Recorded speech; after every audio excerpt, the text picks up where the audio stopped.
very excited to welcome to the podcast Loyola starting goalie, Team Canada goalie, Lauren Spence. Lauren, welcome to the show. Thank you so much for having me. I'm really excited. Yeah, absolutely. Well, this is going to be awesome. I'd love to hear the story of the very first time you jumped into goal. Do you remember that? I do, yes. It was one practice. I was probably about like fifth grade, summer of fifth grade. It was the classic, we need a goalie to play. So I was playing midi at that time. I kind of hopped in, loved it. I was always kind of one for doing anything. So I hopped in and played goalie, and the rest is history. Basically, I played goalie and midi for like a good majority of my career. So yeah. Love it. How did you discover lacrosse? We were chatting before, like your first generation US. So your parents were born in Canada. Like, did they grow up playing lacrosse and sort of passed it down, or was it around as you were growing up? Around as I was growing up, a lot of the girls I was friends with started to play it. I was a big soccer girl to begin with, so yeah, all of them transitioned to lacrosse. My older brother played lacrosse as well, so I kind of got into that a little bit just through my surroundings. Basically, my parents were big into hockey, so got it. Now, was he in the backyard like ripping shots on you? Actually, yes. It was lacrosse, but it was also hockey. So my older brother and my older cousin, they both shot on me in hockey, play street hockey, and I was the little sibling, and they were like, "Hey, jump in, like your turn." So I didn't really have a choice. So I was a target practice, but I mean, it only made me better, and here I am now. So yeah. And what was it about the position that that sort of drew you, and then ultimately, I guess, hooked you so much that you stuck with it? Yeah, I don't know. I love the thrill. It's like attackers will say, I score a goal, I get the thrill. But for me, it's saving it, clearing it, like the crowd going wild. For me, that's just like what gives me goosebumps and basically what gets me going through. And even when they do score, I'm like, all right, next one, like reset, and having my defenses back and them having my back, that's kind of like one of my biggest things. So Yeah, that's awesome. Well, that goes into the mental game. I want to hit on that a lot yeah. later on. Yeah. But yeah, there's nothing better than that feeling of making a save, right? Nothing better. Nope. Do you have like saves in particular that really stand out in your mind? Like from certain games, are you saying? Certain games. I mean, I have one. Like my Yeah. very first save was and then I had like a walk-off save that were like I really enjoyed. I was just Yeah. curious if specific saves come to mind. For sure. I have probably two I can think of. One was the first game I ever went in at Loyola my freshman year.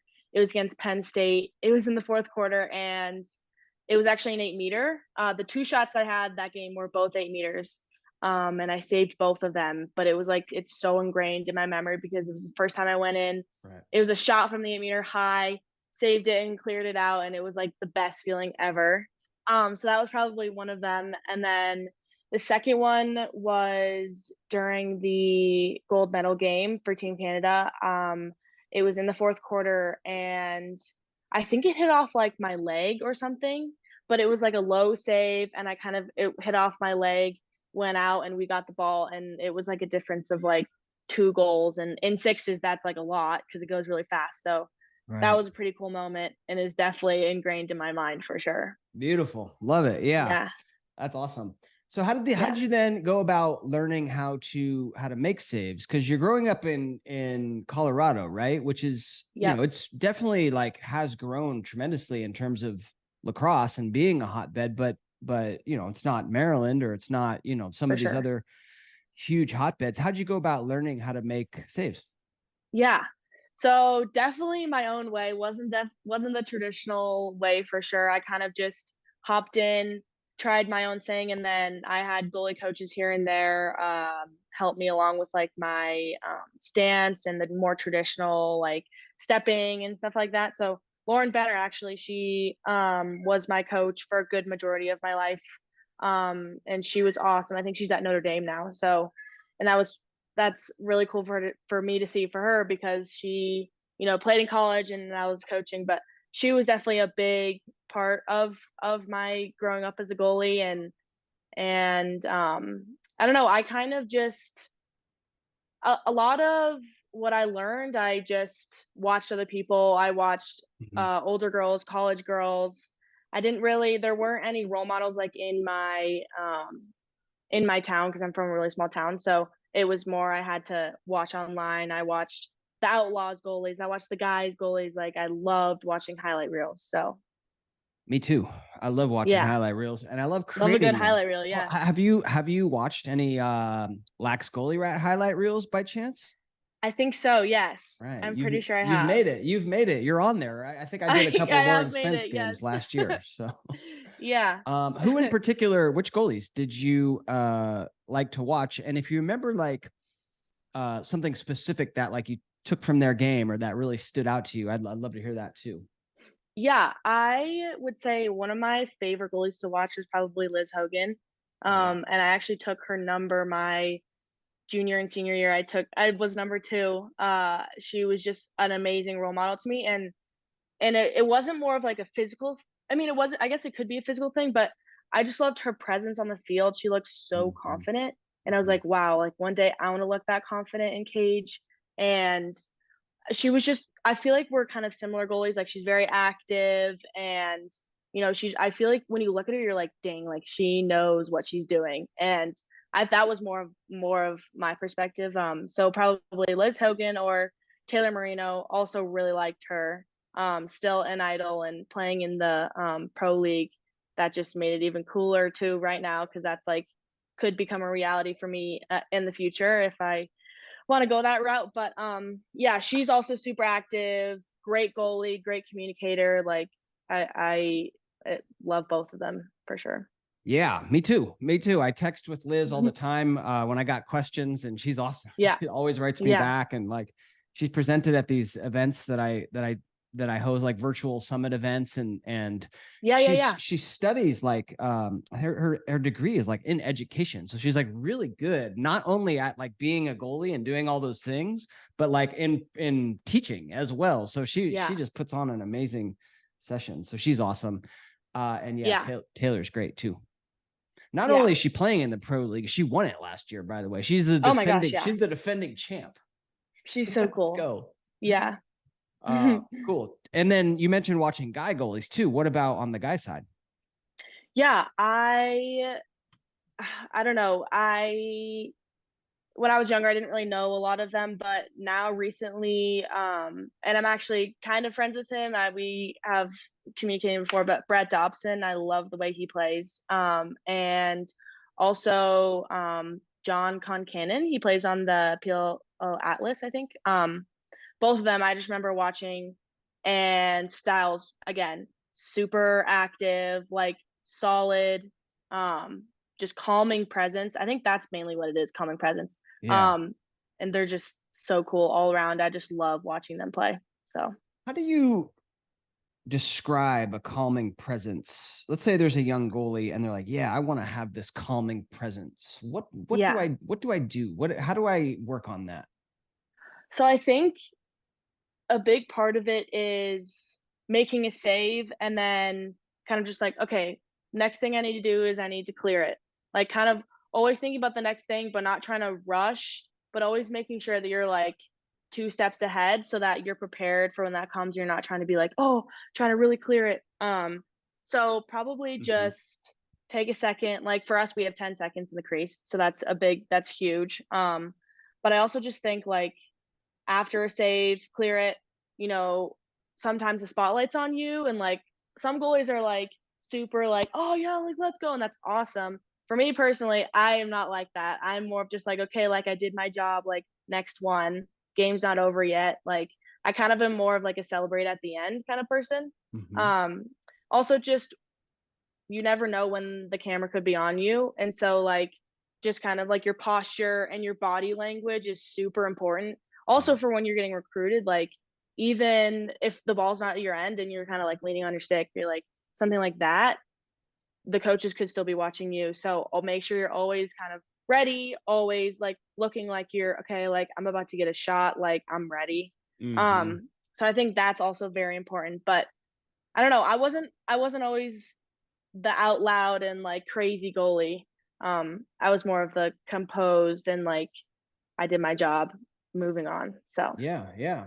yeah, And you can have success both ways. I mean, I've had for goalies on this sure. podcast who, come to mind that are like, yeah, I mean, they're that rah, like anything 100%. happens, or like pumping their fist, jumping up and Right. down. And then other goalies, Yeah. even keel, right? Like Yeah. yourself, where you're not going Yeah. to get super high when something great happens, but then at the, on the other side, you're not going to get super low. Yeah. The big thing for me as I was asking that question and thinking about it, the first thing that came to mind for me in the calming presence is something you hit on, which is body language. I think so Yeah. many times, like when you give up a goal, it's just so easy to do one of these, like, Right. palms up sort of gestures. And it's Yeah. almost like throwing a little bit of fuel on the fire, right? Because then the opposing team 100%. sees that, and the fans see that, and everyone just Mhm. your own teammates see that, and then they start to realize, oh, right, maybe she doesn't have it under control. But if you're like, Right. calmly pick the ball, the net, throw it back to the ref, come on, bring it in, and you do all these Yep. positive gestures, I think that's a real calming presence, if you ask me. 100%. I Yeah. agree. Yep. And even like first thing going into the huddle is like we got to talk about what happened, and I think like if you're in the huddle and everyone's like pointing fingers and it looks like really aggressive, like that's people are going to get frazzled. Like calming presence, you go in, you're like, okay, what just happened? Like let's make sure it doesn't happen next time. Like be kind of like a leader and Hmm. lead the circle because you saw everything. But sometimes other people are like, oh well, I didn't side here because of this, because other things are going through their mind. So I think even just like when you're talking to your teammates as well, like don't get frazzled, because I feel like as soon as the goalie gets frazzled, then everyone's like, oh my gosh, like things are going down, like it's not going to be very Yeah. good. So Yeah. Yeah. Love yeah, it. Awesome. Um, Cool. And then, at what point, I guess, did in high school did you start to realize, like, oh, I can make saves. I might play yeah. Division I lacrosse. When did that start to become a reality? I'd love to hear kind of your recruiting story, if we could talk on that. For sure, yeah. I played midi and goalie until I was a freshman in high school. So I played my freshman year Oh, midi and wow. goalie. We had one other girl who was also goalie and my freshman year, and then sophomore year she ended up transferring out of our high school, so it was just me. And that was kind of my big like step up, and I was like, okay, like I'm the only goalie. And on my club team, I decided that I was just going to be the only goalie too, because I was like, okay, you know what, I love this. And as much as I like playing field, like goalie was just giving me like a little bit more, and I was like, okay, I'm going to stick with it. Yeah. So I was the only goalie for Evergreen High School in Colorado. We My sophomore year, probably my best year in high school. I got some accolades, kicked in for the team, and we had a great year. And then COVID was my junior year, so we didn't get to play that year. But then senior year, we actually split up into 4A and 5A, so we were put into 4A, and we were fortunate enough to win a state championship. So I think just after sophomore year, I was like, you know what? Like that was a great season. And I think that I can really push myself to keep going. And these travel teams, I was on 3D Colorado. So that was our travel team. We traveled out to Maryland every year, or Mm. Florida or California, wherever the coaches were. And that was my opportunity to put on a showcase. I think it was my sophomore summer. That was kind of the turning point. There was a lot of college coaches at our games, and it was like one of my best tournaments I've ever had, because I was like, this is the summer before you get recruited, and you really need to show off. So I did pretty well that summer, and then I got recruited by a couple different schools. I was looking at University of Michigan, I was looking at University Mm. of Pittsburgh, and then Loyola as well. And then I was looking at Denver University as well. So a Nice. couple different options, very wide range, from new programs to big schools versus small schools. So I visited all of them, and then I went to my Loyola visit, and it blew me away. I think it was one of my last visits, and it was an awesome experience. And Jen Adams and Danny Doby and Caroline Hager are absolutely phenomenal, and I couldn't ask for better coaches, and they honestly sold it for me. So I went there and I visited the campus. I got to meet the girls and everything, and um, they were actually adding in my major like the year that I was going to be there. So I that was kind of a tick in the box for me as well. But campus was awesome. I thought I wanted a bigger school, but I went to Loyola and I was like, this is perfect because it was a mix between city and kind of more like a it was a mix between a city and like where I'm from, where it's like all nature. So it Mm, was perfect for me, honestly. But awesome. I have a couple questions on that. So yeah, sometimes when goalies are from like a small town or like a non-hotbed, like you don't get as many looks, right? And 100%. when you do go to like a big tournament, you can sometimes feel the pressure, like, wow, this is my one opportunity to play for this head coach because I'm probably not going to get another look from this head coach. And so they put all Yeah. this pressure on themselves. Did you feel that? And if so, like how did you deal with it? Yeah, that's a good question. So to a certain extent, I did for sure feel it when I was younger because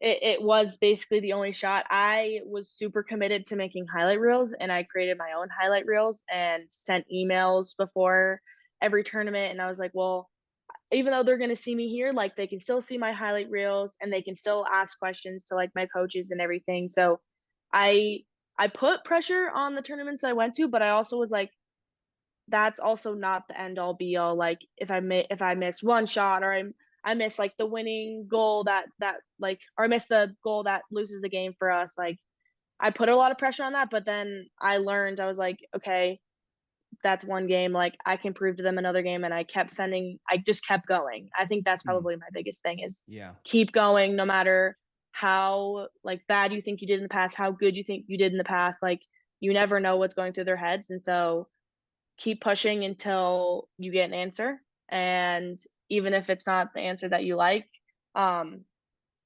sometimes you got to come to terms with that. And maybe it's not the right fit for you, but keep pushing and putting your name out there and making connections for sure. Even Mm, if you didn't like one coach and this one coach didn't like you, like they could still say, "Oh my gosh, Lauren Spence, like she's awesome. I tried to recruit her, but like it didn't work out. Like she's awesome." Can give feedback to other coaches. So you never know. cool. So you went hard on the thank you for answering. That was great. You went hard Yeah. on the your own save edits or your own highlight reels and Yep. real tactical. How did you do it? So you got the iPhone on the sideline and you're kind of recording all the games and then you cut up the saves and talk to me about that. Yeah. So when I was younger and we kind of did more like Colorado tournaments, my dad would film them. But older, we started to like buy film more from like the companies that would record our games, Oh, or that's just like right. even parents that would on the sideline. And I just went into iMovie or Premiere Pro, and I kind of was just like, all right. And yeah, it was easier for goalies because we didn't have to do the green dot to like show which one was us Yeah, because it was right. just like Right. it's the goalie making the save. So it was more of just like a label, like, oh, this is a clear, or like this is a save, 8 meter shot, whatever.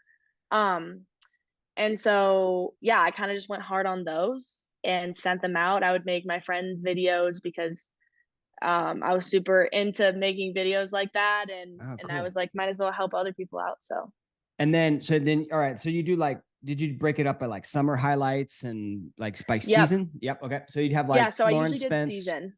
by season. Okay. Yeah. And then you would, so you're interested in Loyola. Then you went on the website, you got all the coaches' emails Hmm. and just every time you posted a new video, emailed the coach like, hey, coach, here's my 2021 Yep. summer highlights. Yeah. So it was kind of like every time I made a new video, it was usually before, like it was after one tournament, and then we'd have another tournament coming up. So I'd make the video, and then I'd be like, "Hi, I'm Lauren Spence, and I'm going out to the Maryland Cup on this date, and this is my schedule, and here's my highlight reel." So I would Uh, kind of just like lay it all out for them. They could watch my highlight reel if they wanted to. I gave them my schedule for when I was going to be there, and then they kind of just be like, "Oh, okay, like I'm gonna try and go and watch her." So that was, yeah, that was mainly a big thing. but they couldn't reply, right? No. Right. So even though they in couldn't their reply heads, they're saying you're in their thinking they're heads. yeah. All right. All right. I Yeah. see what you're saying. So even yeah, even if you're not getting a response, still send it out Of because course. you never know if they can see it or not. Yeah. Yep. That's cool. And then so and Loyola was the ticket. Loyola was the magic touch. Had the right Hmm. combination. What do you major in, by the way? They just added it. Yeah, so it was recently new when I came in. It was so I'm double majoring in forensic studies and psychology. Oh And man, is that to yeah. be like a CSI officer? Something like that. Yeah. Yes, let's I've go. I've always been interested in that stuff, and they moved the forensic studies to a major instead of just a minor. And I was really interested in that, but I was also kind of interested in psychology, and it was only a couple more credits, so I just decided to do both, really. Right. Yeah. So you get to Loyola. I imagine your goalie game changes a little bit. Talk to me about that, about how some changes that you had to implement. Oh, for sure, 100%.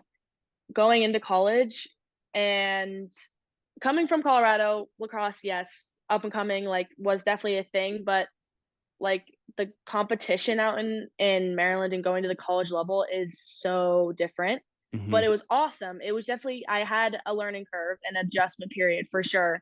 But that was but every coach knows that like you go through your fall and you're like, okay, these are harder shots. They're coming from different angles. Like I have different defense in front of me that haven't played together quite yet. Maybe the freshmen coming in, and so there's definitely a lot of adjustment periods and getting to learn how your defense plays with your current goalie and how they work off of each other.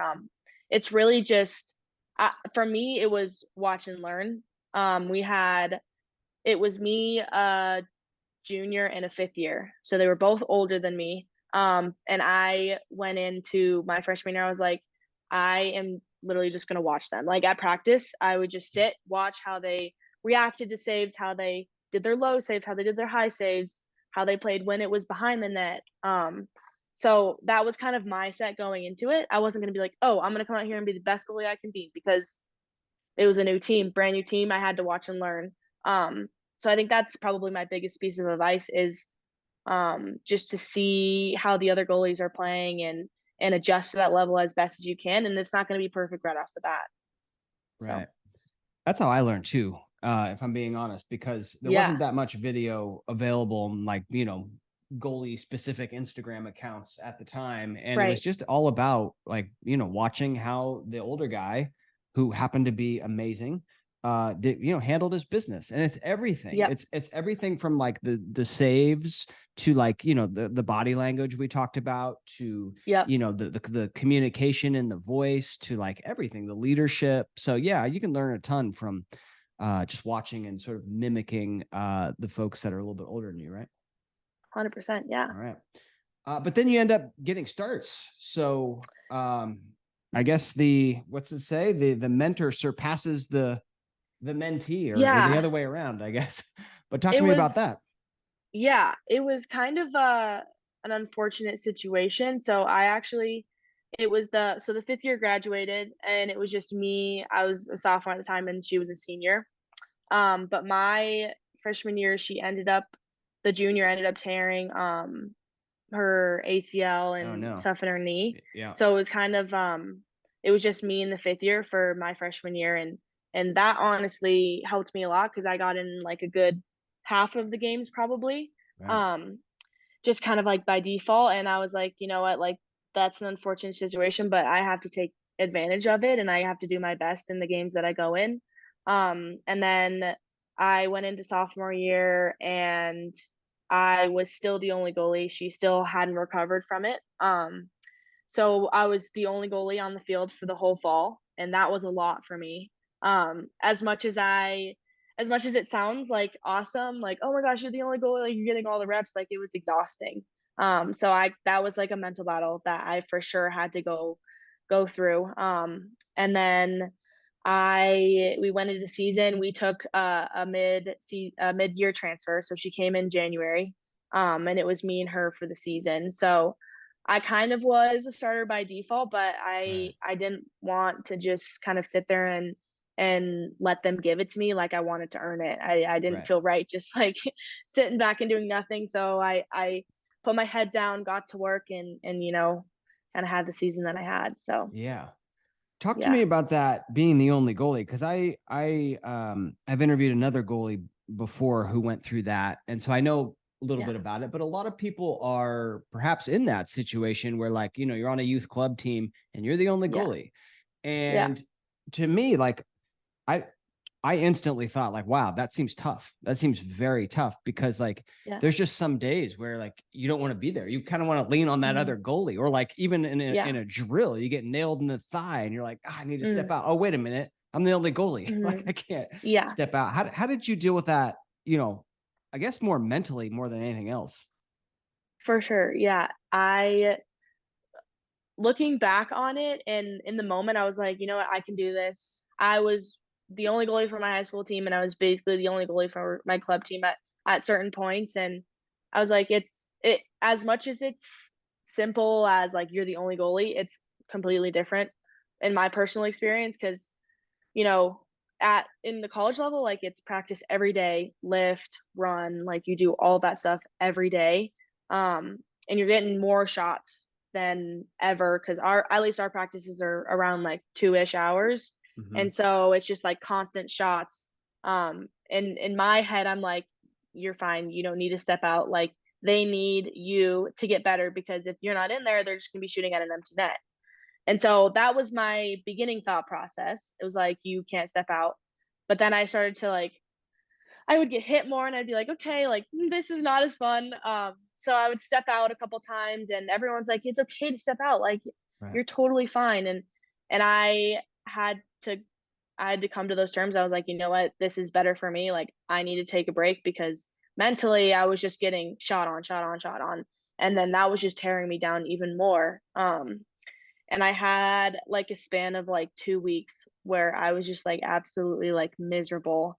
And at the end of those 2 weeks, we had a play day where we had three teams come and visit us, and we played all three of them in the day. They were like shortened games, but I was the only goalie, and it was probably one of the worst like days I've ever had scrimmage wise. I couldn't save anything.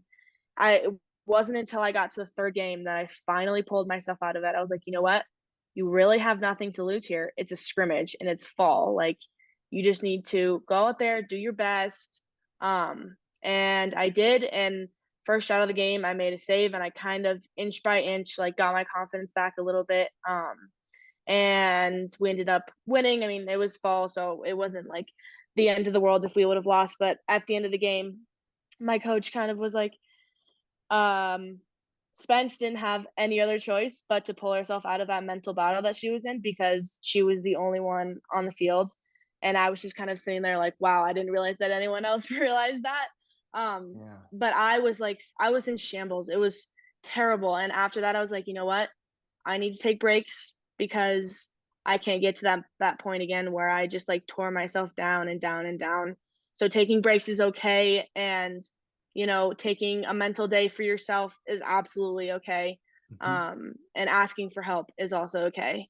I actually talked to a sports psychiatrist after that week, and we just talked through everything, and he was awesome. And I was like, oh my gosh, like I can have a voice and I can talk out of this and I can get myself out of this. I just need to like breathe more. I need to like calm myself down a little bit. So, yeah. Sorry, that was like a little bit of like long explanation, No, but that's great. That's great, because it's an important topic. Um, yeah. By the way, it wasn't Dr. T, was it? The sports psychiatrist? Mm-mm. No, okay. I No. know he works in the He was Baltimore just a area, so yeah, no, he um was just a local guy at Loyola. all good. All good.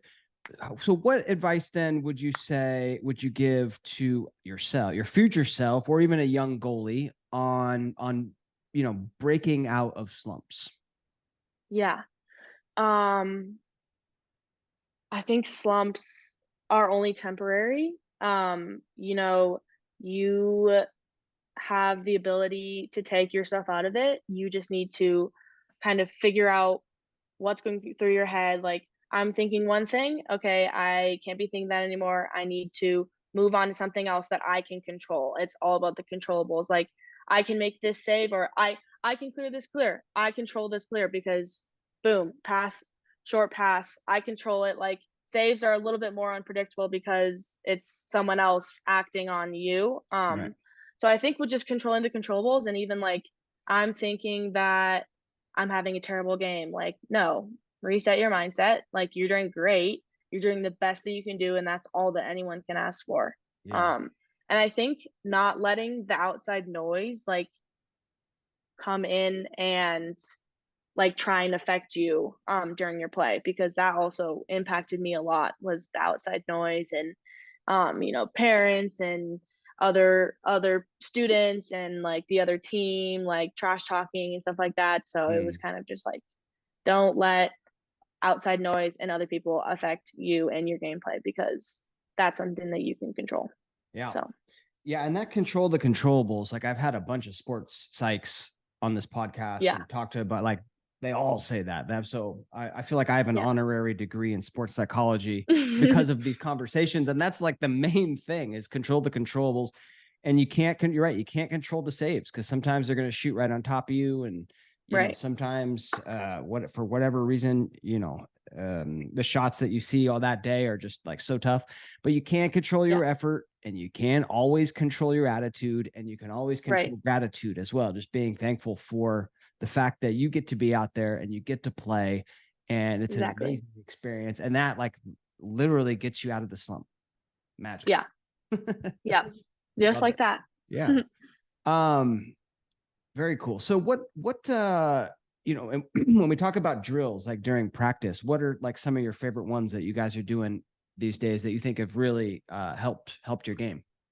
For sure. Yeah. One of my favorites is my coach has a tennis racket and tennis balls. And I just have the shaft of the stick.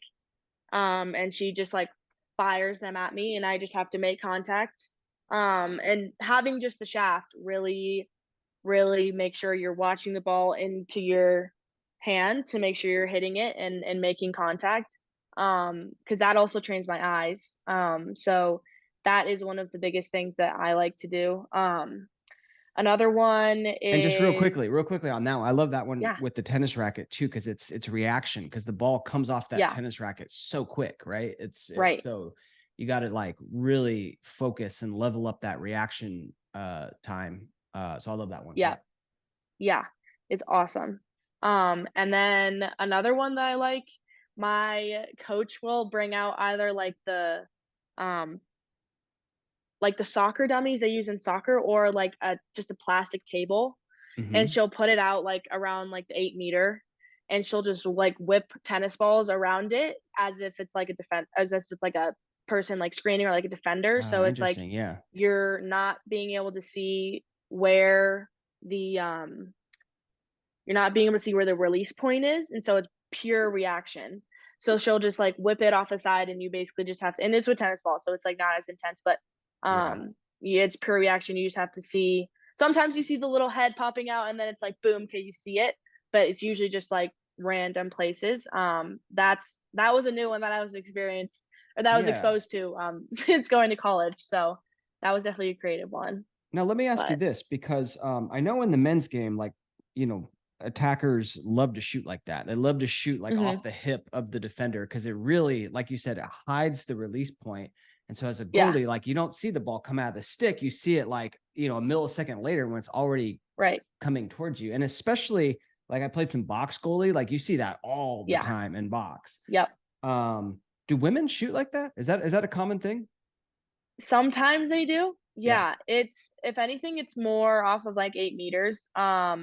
Like just in terms of the speed of the shot, or even sometimes when they come around the crease, they'll just do like a sidearm rip. But it's not as common like around as it is in around boys, the defender. But yeah, like around the defender. That's hard too, because then you're like, oh, they're not gonna shoot that, and then they shoot it, and you're like, oh, okay, they just shot that. But yeah. Cool. One more drill. Anything else come to mind? Yeah. Another one I like is, we actually do this before games. So one coach stands on one side of the crease, like on GLE, and the other one stands on the other side of the crease on GLE. And it's basically just a pass across and then a quick stick. So you're on the starting goal or the starting where the ball is starting, and then you have to go across really quickly and then react up. Mm-hmm. And we do like we'll Sort do of a like pipe to pipe, highs to moving start pipe with. to pipe. Yep. Yep. Yeah. Moving pipe to pipe. Yeah. Yep. We'll go highs to start with, and then she'll go lows, and then she'll go like up and down, like fake high, shoot low, or she'll do the reach arounds too. And that's really all like you just got to see the ball react. Um, so that's probably one of my other ones. All right. Love it. What about, Yeah. 8 meters? 8 meters. Talk to me about that. You have a little Yeah. routine that you go through. Is there a specific way you attack the 8 meter? Talk to me about your whole 8 meter process. Yeah. I do have a routine that I go through. So I hit each pipe twice, and then I crack my neck. Sometimes I like stretch out my back and hammies, but I don't know. It depends on the day. And then when I was super young, when I used to wear thigh pads, my left one was ripped, and so it kind of would hang down a little bit. They were my lucky thigh pads, so I like never took them off when I played. Right. So now I just like I knowingly like I just pull up like kind of a little bit of my left short because it was always what I did. So I pull up a little bit of my left short, and then I get into my stance. And this past year, starting in goal, I have done a lot more like goalie review with my coaches, and I'm like missing my high shots by like this much. So I'm trying to have a higher stance on 8 meters and just in shots in general. But I am trying to have a higher stance, and then if I know that they're gonna rip it, I'll usually come out a little bit more and have a little bit of a higher arc and cut down the angle. Um, I'm usually like a medium arc, so it's not anything too drastic, where I'm like outside of the crease. But yeah, I'll come out. On the center hash though, I stay in. I've always kind of been a reaction person. And I haven't been one to like always come out and attack them. So if it's on the wings, usually I'll come out, but center I'll usually stay in. And then kind of like have a higher stance, crack my neck, and then go. Gotta crack that neck. Get that neck Gotta crack cracked. the neck. Gotta hit the pipes. That's cool. I love that. Every goalie's got their routine. Yep. What goes in? So you mentioned the goal when I did a lot of goalie review. What goes into like a goalie review session for you? Yeah. So as much as it is like, oh, I'm gonna go watch back my highlights of all the goals that were scored on me because that stinks watching goals get scored on me. It's a really big part. So we'd go over the film from the past game or past practices. Sometimes we film like our goalie world that we do during practices, and so we'll kind of see where I was off on angle or if I missed something by like an inch. So it's really just going back and watching me and watching how I'm reacting to the ball, and if I have too wide of a stance or if I have too little of a stance. Because sometimes you're just out of whack and you're trying to go for the ball, and you're like you need to reset. So mainly just watching my goals, but also the ones that I do make saves on. You're like, oh, see, I had a higher stance there and I was sitting up more. So that's why I got to the high shot. So really just going over every part of your game, your clears, your saves, your communication. So that's basically the goalie review. Yeah, so important. So important. I mean, if you're a young goalie out there listening, you got to do the work. If you're going to be an elite goalie, you got to do the work. And it's not only getting out there and seeing rubber, right? But it's putting in that work in the film room and just as much as it pains us to watch that ball go by us, right? And look at what we did wrong. That's going to help your game tremendously. And other goalies too. Like, do you guys watch it as a group? Not usually, because sometimes we do. If anything, it'd be more of like a defensive group with all the defense, and then we'll be like, oh, that on that shot, like you were sitting up too much. So sometimes we do, about but team defensive strategy and stuff. Yeah. Okay. Yeah. Sometimes we do, but sometimes it's just like me individually. But they're usually like really good about clipping everyone's individual stuff, so you're like able to watch it pretty easy on your own. My coaches are, so yeah. Do you ever bring back the lucky thigh pads, or are they retired? They were retired when I hit college, unfortunately. I wore them like my whole career basically, but yeah, Love it. I did see they're some pretty pics of beat up. you. Okay. I did see some pics of you wearing like I don't even know what you call it, like the tights, but like just one of them. Oh yeah, The the leg leg sleeve, is sleeve. that? Yeah, Yeah, leg sleeve. That's what you call it. Yeah. yeah. So my freshman year during the spring, I got hit in, like, when you get your reflexes checked and it's like sack right there. So that sack, In the I'm knee? not entirely sure. Yeah, in my knee. Yeah. Yeah, so I'm not entirely sure what happened, but a ball hit there and like my whole knee went like completely numb, and I like couldn't put any weight on it at the time, and I was like really scared. I was like, "Oh my gosh, I don't know what just happened." Yeah. So I took like a couple weeks off. I don't think it burst, but it like for sure was like injured and it was like super swollen and everything. Um, my trainer at the time wasn't entirely sure either. It was kind of a weird situation, but um, it anyway, I the compression helped it and like stabilized it, and now it helps for sure. And sometimes like it'll still hurt when I do like long periods of like running. But it also is kind of like a mental aspect for me too, is like I feel more stable when I wear it. And Yeah. if I feel like my knee's not stable, then I'm not going to be focused on anything else. So Right. Yeah. Yeah. yeah. That happened to me once, by the way, where like I was I read the shot as low, right? Low off stick, and Mm. and it was high. And so like I did one of these things where like I went under, but then I came back up and it hit me like right in the elbow right here. And Oh my like my gosh. whole left side went numb. And I had never Yeah. played like football growing up. I played soccer growing up, and like all the football Yeah. guys came over and like, oh, that's just a stinger. You're gonna be okay. Yeah. A stinger. I'm like, all right, I well, yeah. One of my friends got one of those this year, and that was the first time I'd ever heard about it. It's a scary thing. yeah, right. I mean, if you don't Yeah, know what's going on, like all of a sudden your whole like right. side of your body goes numb. You're like, that's not good. Yep.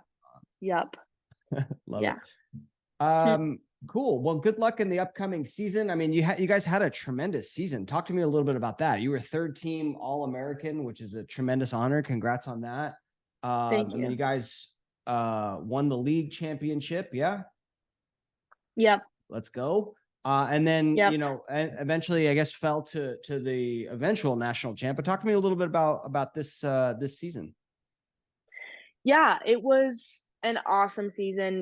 We had the fifth years come back, which was a great opportunity. We had Katie Detweiler, Jillian Wilson come back, two of our captains, and they Nice. were just ready to kick it for another year. And we were kind of in the mindset like, okay, we went to the Elite Eight last year, like we got to make it there again. Um, so we went through our first stop was, okay, we got to make sure that we win the Patriot League championship. Had some battles against some teams like Army, Navy. They're great battles. And then we kind of just went past that and we were like, all right, one step at a time. Like we got to keep going, make it past. And a lot of our team actually didn't think that we were going to host, but we hosted in the first round of playoffs. So we were super excited about that. That was an awesome, awesome opportunity. So I know we hosted Stony Brook and we hosted Fairfield, I think. I think it was Fairfield and Stony Brook. Stony Brook was a closer game towards the end, and that was a little bit nerve wracking, but we pulled it off. So it was kind of a one step at a game, or one game at a time mentality for Yeah. us. Yeah. We were still had a little bit of a bitter taste in our mouth from losing to BC in the Elite Eight last year. So we were kind of just like, you know what, we're going to come back even harder. And my personal take on it was like, I have to prove myself here. Like this is the season that I get, and this could potentially like allow me to keep going for junior and senior year. And so it was kind of just it was all or nothing for us. And losing to Northwestern, it definitely was unfortunate, but they were a great team, had some great girls, and they ended up winning the national championship, which made us feel a little bit better that we got crushed by them. But yeah, it was, I mean, there's nothing you can do at the end of the day if you get beat by a great team. So all you got to do is just accept the loss and move on till next year. So That's right. That's right. yep. Awesome. We sort of skipped over. So you played for Team Canada. Yes. I want to talk about that if we could. Yeah. Absolutely. It was in the like the sixes format. Am I right there? And you guys won the gold medal. We did. Yes. Congratulations on that. Very, very accomplished goalie. First of all, in the sixes format as a goalie, what is different for you mentally, physically? Oh my gosh. Yeah. I absolutely loved the sixes format because as a goalie, you know, you let a goal and you're like, dang, like you dwell on it for so long. Like people are like, tell the goalies to be goldfish, like have short-term memory, like don't dwell on the goal that just happened, like move on. So in sixes, you don't really get that opportunity. You score, you get scored on, boom, you have to clear it out like right away. And it's just so fast. It didn't give me any time to think. And I love that because sometimes I get in my head and I think about, oh, I should have gone lower on that one or something like that. So I personally loved it. More shots, but the 5v5 format allowed me to see the ball like a little bit better because there weren't as many people on the field, and I liked it better in terms of there wasn't an 8 meter, so no shooting space, so defense could kind of just like flow a little bit more, kind of like the men's game. So I loved it personally, and it was a great opportunity, and I'm very fortunate to be chosen for that team. Yeah, that's awesome. Yeah, it is kind of like, it is more like basketball where like when you get scored on, you just take the inbound the ball and you keep going, right? You keep playing. It's not like, you know, they stop the game and go back and do another, you know, jump ball to like begin the game. Like that's kind of how field lacrosse works, right? You do the face off. You have all this time to think about it. But and then the other thing I've heard from PLL goalie, you know, he's like, well, I'm not really like, there's no like expectation of making saves just because there's so much, like they're shooting like right on top of you. So the bar's kind of lowered in terms of what they expect. So it kind of takes this pressure off of you where like, I'm just going to go out there and play, make the saves that I can. And as a result, he said he ended up playing a lot better. Did you feel that? Yeah. I do feel that for sure. One downside is you don't get to kind of regroup with the D and see what happened, what went wrong until the half or until there's a timeout or something. So that's definitely a downfall, but also it's kind of better because sometimes people overanalyze things and are kind of like, oh, didn't slide here, like we should have done this, blah, blah. And sometimes it's just better to just like play it out. So yeah, good point. Yeah. Now did you play with was Dana your coach? Was she on the team with you? I did, yes. Yeah, so that's cool. Me and one other girl were like both 18 at the time, both the youngest players on the team, and then Dana was one of the oldest players on the team, and that was an awesome opportunity. You know, she warms me up in practice and I see her every day on the field, but it was another level and another like wow moment to just watch her and be alongside as a teammate with her. She's just a phenomenal player and a person, and it was just an amazing opportunity to watch her play and celebrate with her as well at the end. That was awesome. Yeah. Well, congratulations on that. It says here you had a 56 save percentage throughout the tournament, which is I don't know what your save percentage was in field last season, but like that's pretty dang good. So congrats on that. Thank you. Any other lessons you learned from that or stories from that you want to share? I think the biggest thing was probably just like the mental side of the goal gets scored, you got to move on. Like I really took that and ran with it in my sophomore season. So I kind of was just like, don't dwell. And it's easier said than done for sure, because you have that moment, you have that second to just be like, oh my gosh, I didn't save that. Like we're going to lose the game.